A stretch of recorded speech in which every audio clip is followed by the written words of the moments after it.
But in this job, I tend to travel mostly around the UK. I'm from a place called South Shields originally. Have we got any North Easterners in? Yay! Excellent. The loud women. Hello. No, welcome. Thank you very much for coming. Because I'm from South Shields, but I actually live in Manchester now, and I mostly work around the UK. Occasionally, I get to go abroad. I went to Australia last year for the Melbourne Comedy Festival, which was great. It was great until it came time to coming home, when because of the fucking volcano, got stranded for an extra week, and you find you don't get any sympathy of your friends if you tell them you are stranded for an extra week. My friend said, "You are stranded for an extra week in Australia."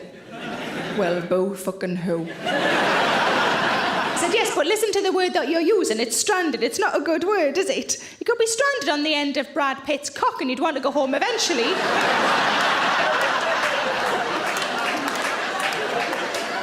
I mean, after a week or so, obviously.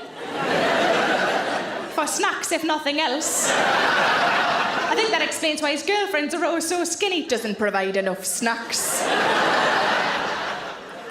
But while I was in Australia, I got a phone call from the fraud department of my credit card company inquiring why I was spending quite so much on my credit card. She said, "Can I check a couple of transactions with you?" And I said, "Of course you can."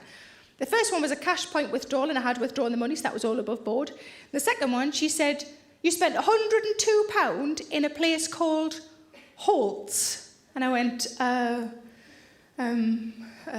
yeah, that's right. It's a chocolate shop. And she went, £102? And I went, "Yeah, it was for presents." For me. Because I was nowhere near Brad Pitt's cock. I did get a new nickname while I was out there. I've never had a nickname before. I've been called things, but that's different, isn't it? I think that's bullying. My nickname is the Cake Pigeon. It's whenever I walk past a cake shop,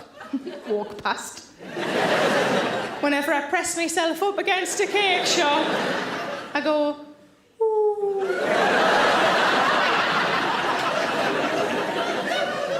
Because I talk about cakes and puddings on stage, sometimes people bring cakes and puddings to shows for me, which is lovely, but can sometimes be a little bit weird. So a lady came up to me a few months ago. At the end of the show, she handed me a small round fruit cake, and she said, "This is for you." And I said, "That's lovely, thank you very much. What a nice thing to do." And she said, "I'm sorry, it's just that. But it's all we had in." I said, "Have you been looking through your cupboards? It's not the fucking Harvest Festival, pet.